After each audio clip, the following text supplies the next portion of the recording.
Bourgneuf, c'est un charmant petit village, lequel, chaque matin, s'éveille doucement. Véritable paradis de mon jeune âge, source infinie d'émerveillement. Dans les basses-cours, le coq des potrons minés lance un long cocorico retentissant pour annoncer le soleil à son lever, dressé sur ses ergots, fier, resplendissant. Par-dessus les toits déjà ensoleillés, sous le marteau matinal du forgeron, sa lourde enclume laisse s'envoler les joyeuses notes de sa chanson. Bientôt, le laboureur dans son champ, d'un pas nonchalant derrière son cheval, guidant sa vieille charrue au soc tranchant, retourne la glèbe, ce labeur ancestral. Au loin, le coucou, paraît-il si paresseux, dans les arbres joue à cache-cache.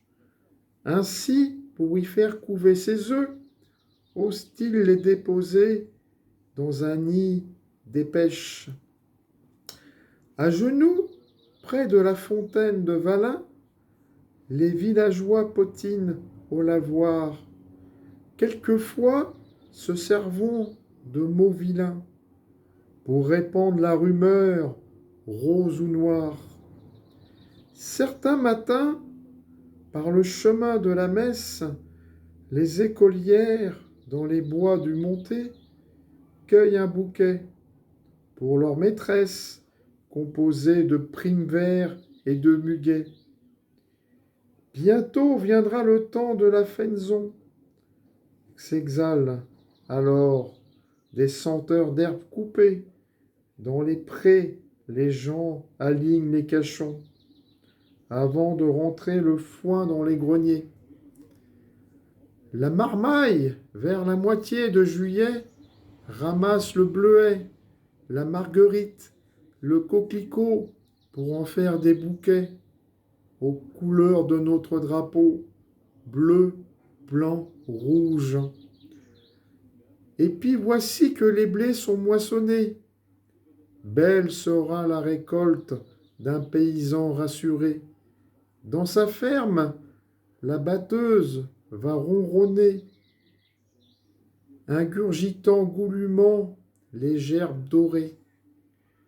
Au puits, les raisins mûrs seront coupés de la hotte, ils iront remplir les tonneaux. Le soir venu, les vendangeurs et invités, avec bel entrain, fêteront le vin nouveau.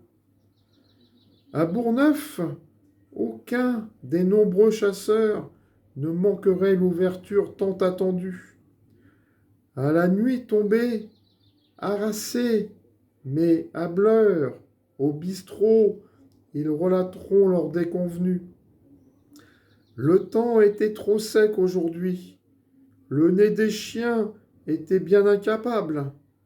Un lièvre s'est levé, trop loin, par devers lui. Les perdreaux étaient inapprochables. Dans la forêt d'Alonie, tout près de Blairon, s'abattent de grands arbres, avec fracas, victimes des coups de hache des bûcherons. Du bois de leurs ramures, ils feront état. L'hiver arrivant, la froidure s'installe, très insidieuse, jusque dans les maisons. Les enfants regrettent que la neige s'en aille, avant que ne revienne la belle saison. Dès janvier, dans les chaumières, à la veillée chaque jour, le voisinage décortique les noix en racontant les histoires du temps passé. Et puis, au dernier soir, ils sauront fêter les rois.